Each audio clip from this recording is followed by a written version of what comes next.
International लेन then के लिए Swift code की जरूरत होती है। अगर आप YouTube से या वेबसाइट से पैसे कमाते हैं एडसेंस के थ्रू, तो एडसेंस में भी स्विफ्ट कोड डालना मैंडेटरी होता है, तभी आप उससे पेमेंट ले पाएंगे।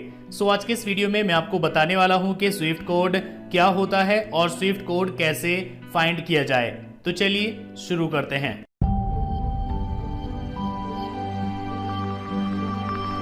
स्विफ्ट का मतलब है society for world wide interbank financial telecommunication. इसको BIC भी कहा जाता है, यानी बिजनेस आइडेंटिफायर कोड, और ये साथ में भी लिखे जाते हैं स्विफ्ट BIC। ये एक स्विफ्ट कोड का एग्जाम्पल है। इसमें शुरू के 4 कैरेक्टर्स को बैंक कोड कहा जाता है। इससे पता चलता है कि ये कोड किस बैंक के लिए यूज किया जाएगा।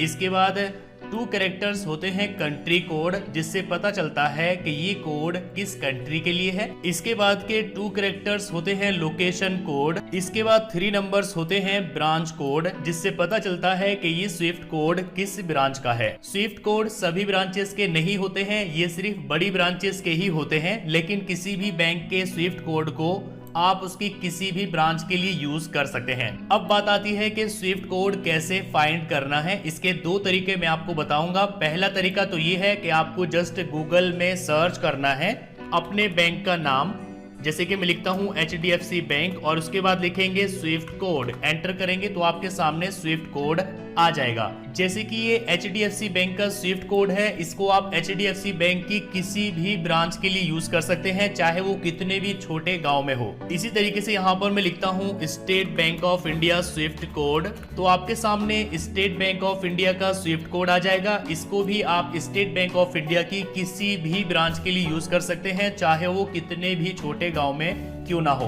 तो पहला तरीका तो ये है कि आपको जस्ट यहाँ पर बैंक का नाम डालना है और आपके सामने स्विफ्ट कोड आ जाएगा। जैसे कि मैं डाल देता हूँ कोटक बैंक स्विफ्ट कोड, तो आपको यहाँ पर कोटक बैंक का स्विफ्ट कोड मिल जाएगा। इसको आप किसी भी ब्रांच के लिए यूज कर सकते हैं। दूसरा तरीका ये है कि आपको इस वेबसाइट पर आना होगा। इसका लिंक आपको डिस्क्रिप्शन में मिल जाएगा। इसमें यहाँ पर आपको अपनी कंट्री चूज कर लेनी है, जिस कंट्री के लिए भी आप स्विफ्ट कोड सर्च करना चाहते हैं। जैसे कि यहाँ पर हम चूज कर लेते हैं इंडिया स्विफ्ट कोड। अब इसमें यहाँ पर आपको बैंक चूज कर लेना है, जिस बैंक का भी आपको स्विफ्ट कोड चाहिए। इसके बाद आपको ब्रांच चूज कर लेनी है। आपके सामने एक लिस्ट आ जाएगी उन ब्रांचेस की जिनके अपने अपने स्विफ्ट कोड है। जैसे कि अगर आपको न्यू दिल्ली का स्विफ्ट कोड चाहिए तो आप न्यू दिल्ली चूज करेंगे।